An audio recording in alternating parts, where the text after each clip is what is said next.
श्रीमद कुंज विहारणे नमः। श्री स्वामी हरिदास विजयतीर्थराम, श्री युगल सरकार, सदगुरुदेव और आप सभी रसिक भक्त वृंदों के श्री चरणों में दास का साष्टांग दंडवत प्रणाम। आज श्रीमद् भागवत महापुराण के दशम स्कंद के अंतर्गत 16वां अध्याय काली पर कृपा। श्री सुखदेव जी कहते हैं, परीक्षित, भगवान श्री कृष्ण ने देखा कि महाविषधर काली नाग ने यमुना जी का जल विषैला कर दिया है। तब यमुना जी को शुद्ध करने के विचार से उन्होंने वहां से उस सर्प को निकाल दिया। राजा परीक्षित ने पूछा, ब्राह्मण, भगवान श्री कृष्ण ने यमुना जी के अगाध जल में किस प्रकार उस सर्प का दमन किया? फिर काली नाग तो जलचर जीव नहीं था। ऐसी दशा में वह अनेक युगों तक जल में क्यों और कैसे रहा, सो बतलाइए। ब्रह्मस्वरूप महात्मन भगवान अनंत हैं। वे अपनी लीला प्रकट करके स्वच्छंद व्यवहार करते हैं। गोपाल रूप से उन्होंने जो उदार लीला की है वह तो अमृत स्वरूप है। भला उसके सेवन से कौन तृप्त हो सकता है? श्री सुखदेव जी ने कहा, परीक्षित, यमुना जी में काली नाग का एक कुंड था। उसका जल विष की गर्मी से खौलता रहता था, यहां तक कि उसके ऊपर उड़ने वाले पक्षी भी झुलसकर उसमें गिर जाया करते थे। उसके विषैले जल की उत्ताल तरंगों का स्पर्श करके तथा उसकी छोटी छोटी बूंदें लेकर जब वायु बाहर आती और तट के घास पात, वृक्ष, पशु पक्षी आदि का स्पर्श करती, तब वे उसी समय मर जाते थे। परीक्षित, भगवान का अवतार तो दुष्टों का दमन करने के लिए होता ही है। जब उन्होंने देखा कि उस सांप के विष का वेग बड़ा प्रचंड है और वह भयानक विष ही उसका महान बल है तथा उसके कारण मेरे विहार का स्थान यमुना जी भी दूषित हो गई हैं, तब भगवान श्री कृष्ण अपनी कमर का फेंटा कसकर एक बहुत ऊंचे कदम के वृक्ष पर चढ़ गए और वहां से ताल ठोककर उस विषैले जल में कूद पड़े। यमुना जी का जल सांप के विष के कारण पहले से ही खौल रहा था। उसकी तरंगें लाल पीली और अत्यंत भयंकर उठ रही थीं। पुरुषोत्तम भगवान श्री कृष्ण के कूद पड़ने से उसका जल और भी उछलने लगा। उस समय तो काली देह का जल इधर उधर उछलकर 400 हाथ तक फैल गया। अचिंत्य अनंत बलशाली भगवान श्री कृष्ण के लिए इसमें कोई आश्चर्य की बात नहीं है। प्रिय परीक्षित, भगवान श्री कृष्ण काली देह में कूदकर अतुल बलशाली मतवाले गजराज के समान जल उछालने लगे। इस प्रकार जल क्रीड़ा करने पर उनकी भुजाओं की टक्कर से जल में बड़े जोर का शब्द होने लगा। आंख से ही सुनने वाले काली नाग ने वह आवाज सुनी और देखा कि कोई मेरे निवास स्थान का तिरस्कार कर रहा है। उसे यह सहन न हुआ। वह चिढ़कर भगवान श्री कृष्ण के सामने आ गया। उसने देखा कि सामने एक सांवला सलोना बालक है। वर्षाकालीन मेघ के समान अत्यंत सुकुमार शरीर है। उसमें लगकर आंखें हटने का नाम ही नहीं लेती। उसके वक्षस्थल पर एक सुनहली रेखा श्रीवत्स का चिन्ह है और वह पीले रंग का वस्त्र धारण किए हुए है। बड़े मधुर एवं मनोहर मुख पर मंद मंद मुस्कान अत्यंत शोभायमान हो रही है। चरण इतने सुकुमार और सुंदर हैं मानो कमल की गद्दी हो। इतना आकर्षक रूप होने पर भी जब काली नाग ने देखा कि बालक तनिक भी न डरकर इस विषैले जल में मौत से खेल रहा है, तब उसका क्रोध और भी बढ़ गया। उसने श्री कृष्ण को मर्म स्थानों में डसकर अपने शरीर के बंधन से उन्हें जकड़ लिया। भगवान श्री कृष्ण नागपाश में बंधकर निश्चेष्ट हो गए। यह देखकर उनके प्यारे सखा ग्वाल बाल बहुत ही पीड़ित हुए और उसी समय दुख, पश्चाताप और भय से मूर्छित होकर पृथ्वी पर गिर पड़े।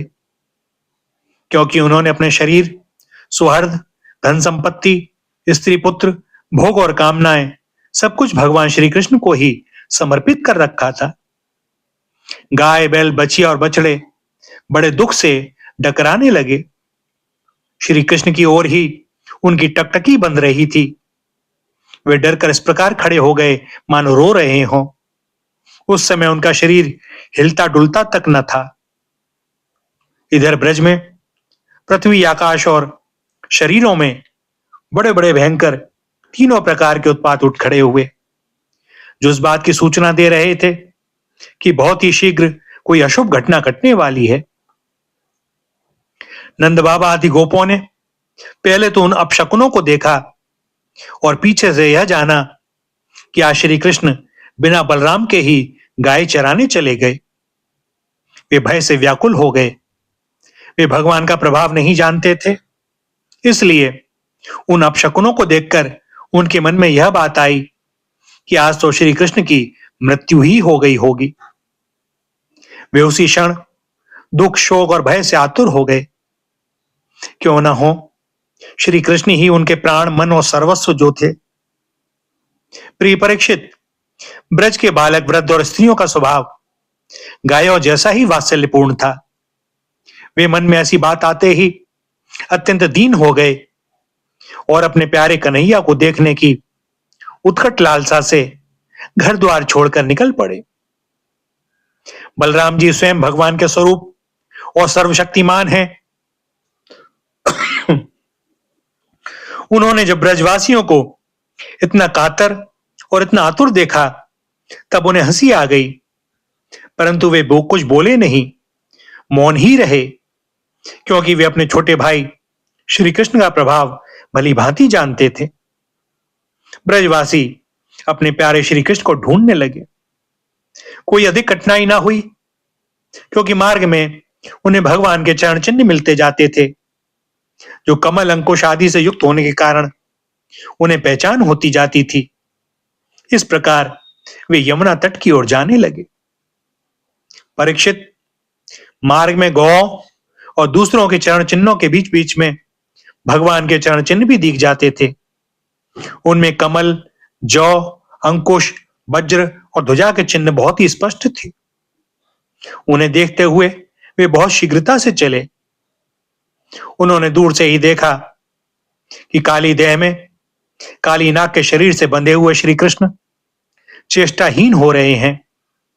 कुंड के किनारे पर ग्वाल बाल अचेत पड़े हुए हैं और गौएं, बैल, बछड़े आदि बड़े आर्त स्वर से डकरा रहे हैं। यह सब देखकर वे सब गोप अत्यंत व्याकुल और अंत में मूर्छित हो गए। गोपियों का मन अनंत गुणगण निलय भगवान श्री कृष्ण के प्रेम के रंग में रंगा हुआ था। वे तो नित्य निरंतर भगवान के सौहार्द, उनकी मधुर मुस्कान, प्रेम भरी चितवन तथा मीठी वाणी का ही स्मरण करती रहती थीं।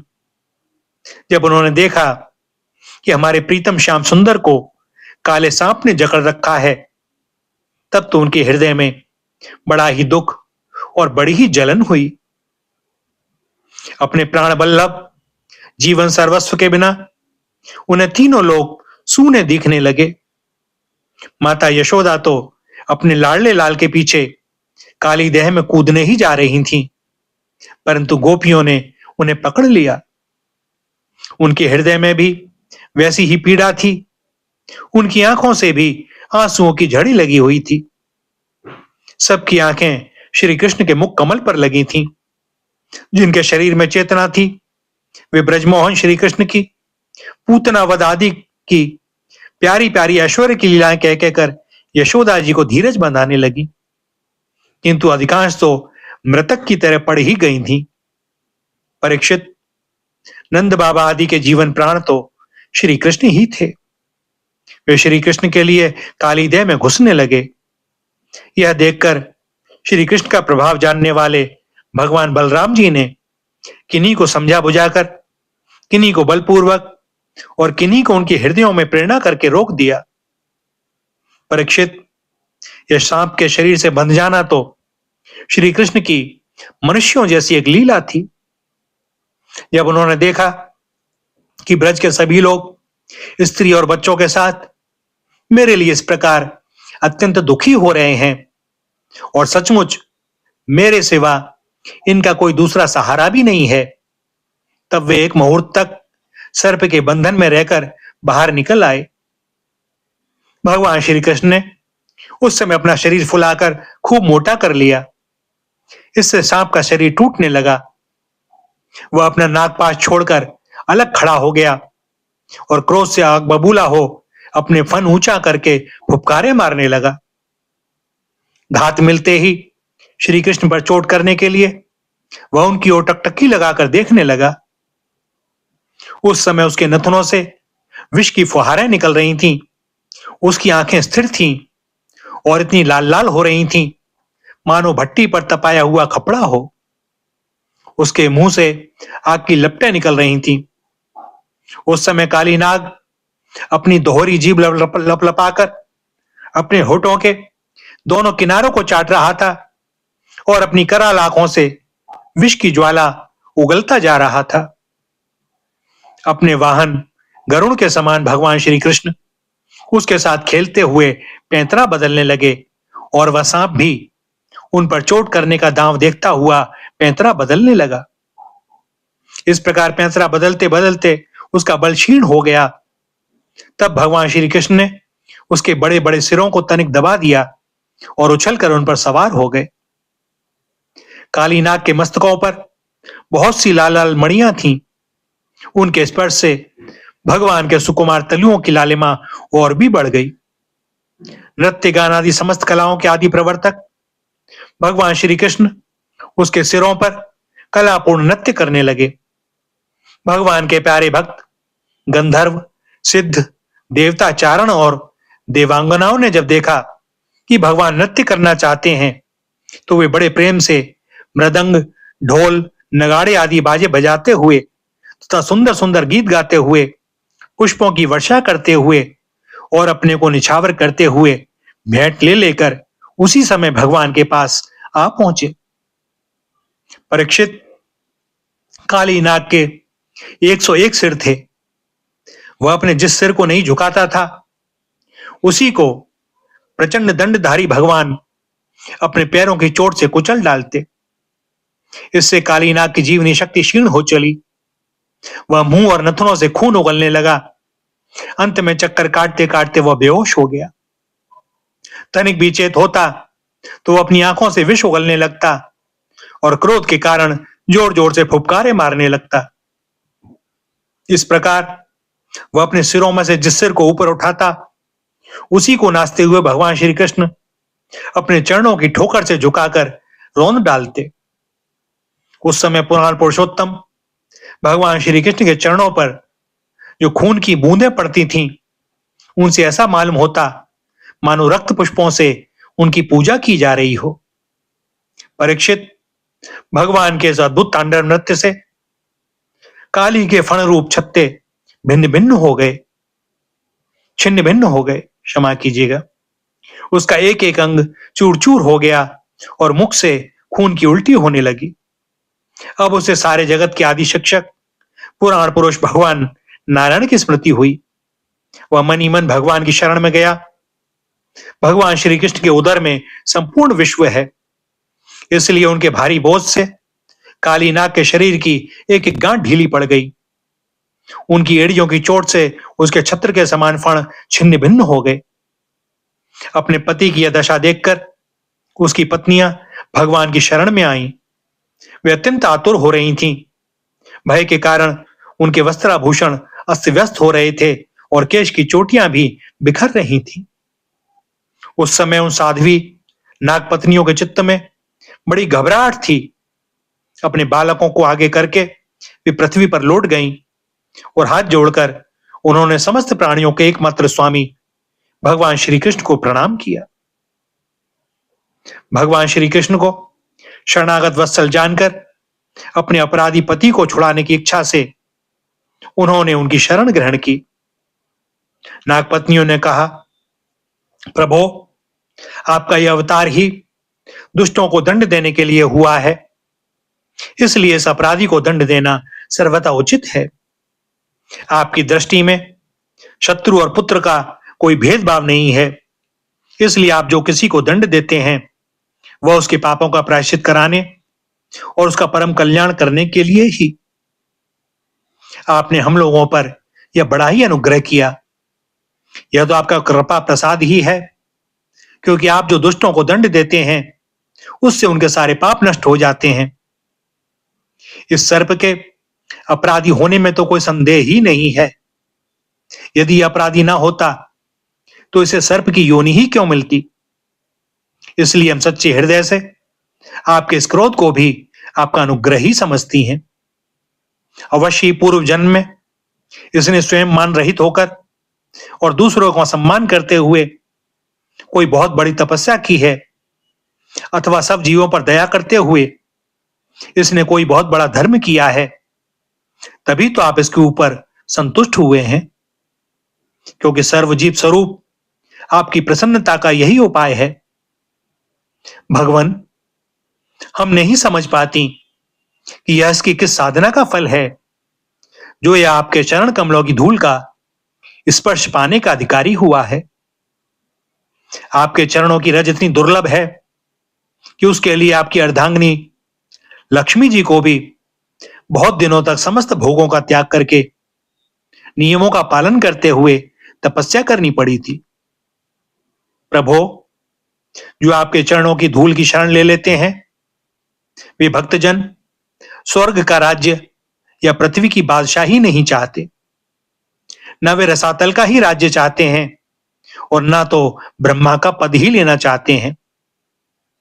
उन्हें अणिमादि योग सिद्धियों की भी चाह नहीं होती, यहां तक कि वे जन्म मृत्यु से छुड़ाने वाले केवल मोक्ष की भी इच्छा नहीं करते। स्वामी, यह नागराज तमोगुणी योनि में उत्पन्न हुआ है और अत्यंत क्रोधी है, फिर भी इसे आपकी वह परम पवित्र चरण रज प्राप्त हुई जो दूसरों के लिए सर्वथा दुर्लभ है, तथा जिसको प्राप्त करने की इच्छा मात्र से ही संसार चक्र में पड़े हुए जीव को संसार के वैभव संपत्ति की तो बात ही क्या, मोक्ष की भी प्राप्ति हो जाती है। प्रभो, हम आपको प्रणाम करती हैं। आप अनंत एवं अचिंत्य ऐश्वर्य के नित्य निधि हैं। आप सबके अंतःकरणों में विराजमान होने पर भी अनंत हैं। आप समस्त प्राणियों और पदार्थों के आश्रय तथा सब पदार्थों के रूप में भी विद्यमान हैं। आप प्रकृति से परे स्वयं परमात्मा हैं। आप सब प्रकार के ज्ञान और अनुभवों के खजाने हैं। आपकी महिमा और शक्ति अनंत है। आपका स्वरूप अप्राकृत, दिव्य, चिन्मय है।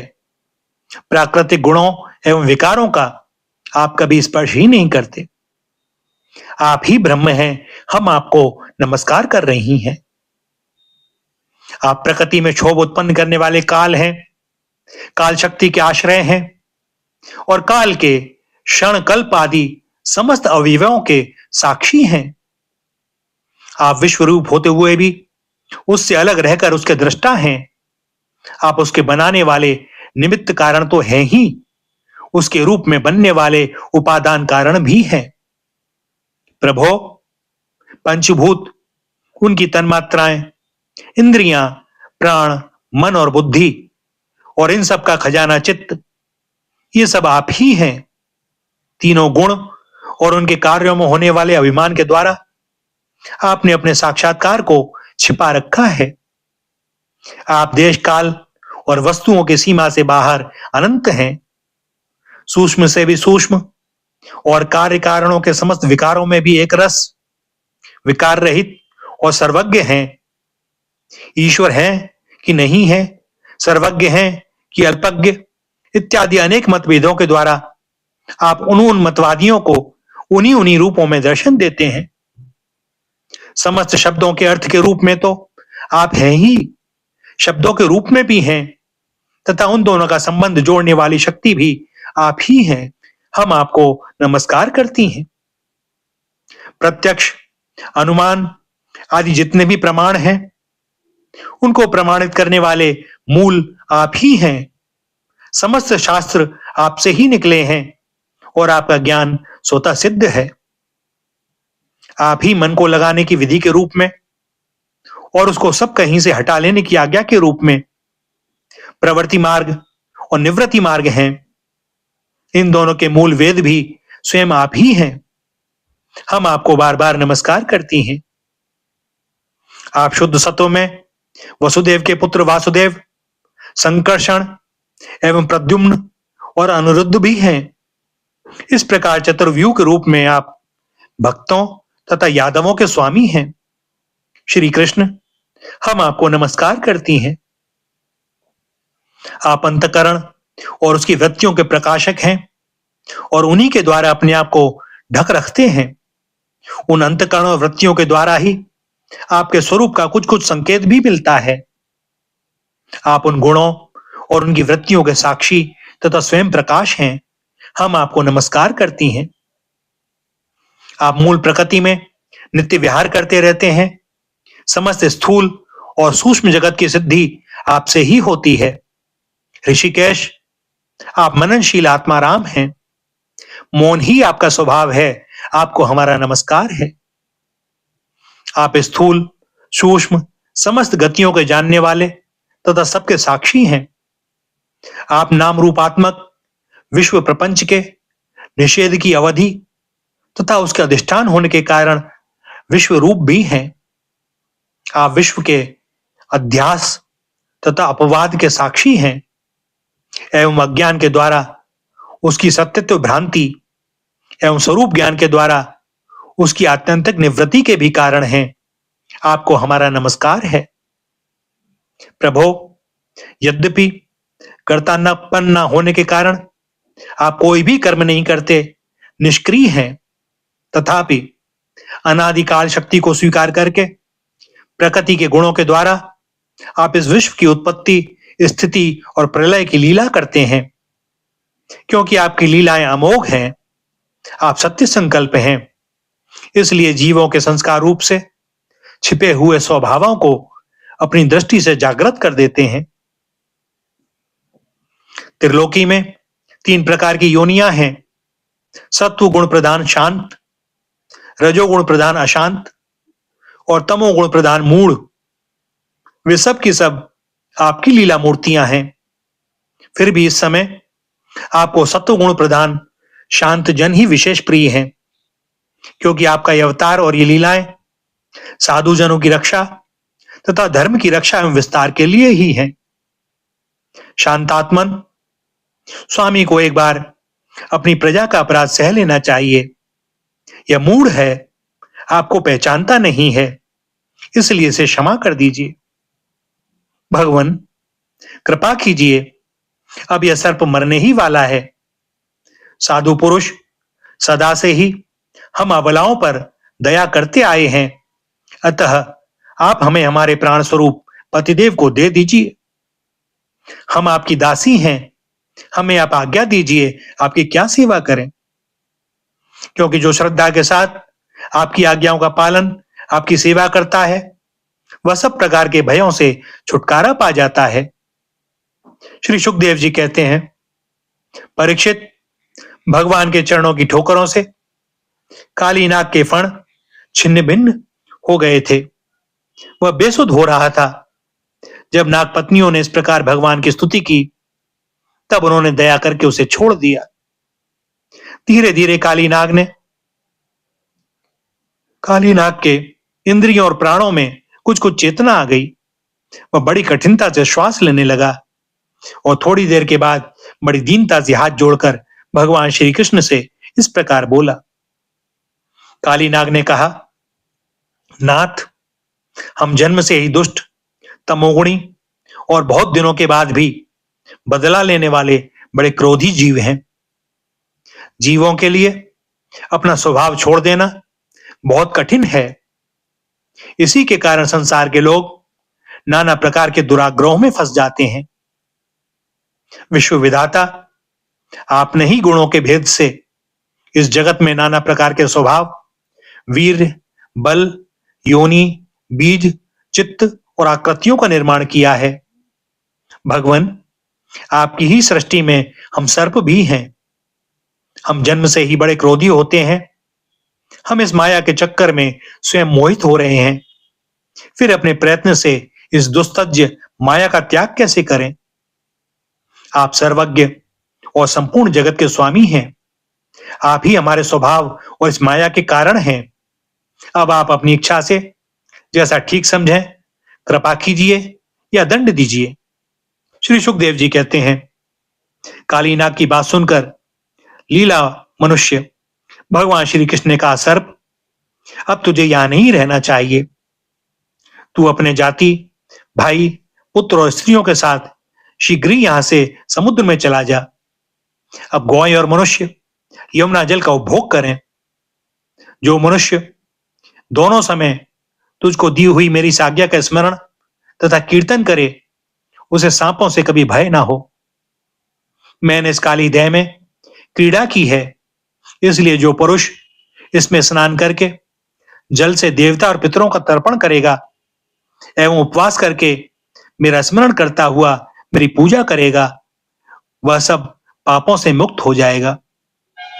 मैं जानता हूं कि तू गरुण के भय से रमणक द्वीप छोड़कर इस देह में आ बसा था। अब तेरा शरीर मेरे चरण चिन्हों से अंकित हो गया है, इसलिए जा, अब गरुण तुझे खाएंगे नहीं। श्री सुखदेव जी कहते हैं, भगवान श्री कृष्ण की एक एक लीला अद्भुत है। उनकी ऐसी आज्ञा पाकर काली नाग और उसकी पत्नियों ने आनंद से भरकर बड़े आदर से उनकी पूजा की।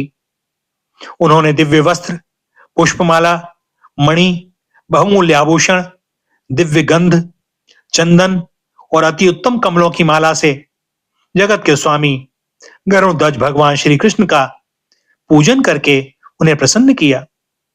इसके बाद बड़े प्रेम और आनंद से उनकी परिक्रमा की, वंदना की और उनसे अनुमति ली।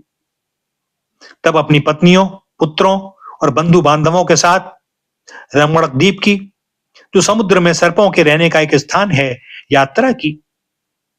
लीला मनुष्य भगवान श्री कृष्ण की कृपा से यमुना जी का जल केवल विषहीन ही नहीं, बल्कि उसी समय अमृत के समान मधुर हो गया। भैया, यहां पर दशम स्कंद के 16वें अध्याय का समापन होता है और दास को अनुमति दें आज के लिए वाणी को विराम देने की। आगे श्री हरि की जैसी जो इच्छा। श्री राधा, श्री राधा, श्री राधा।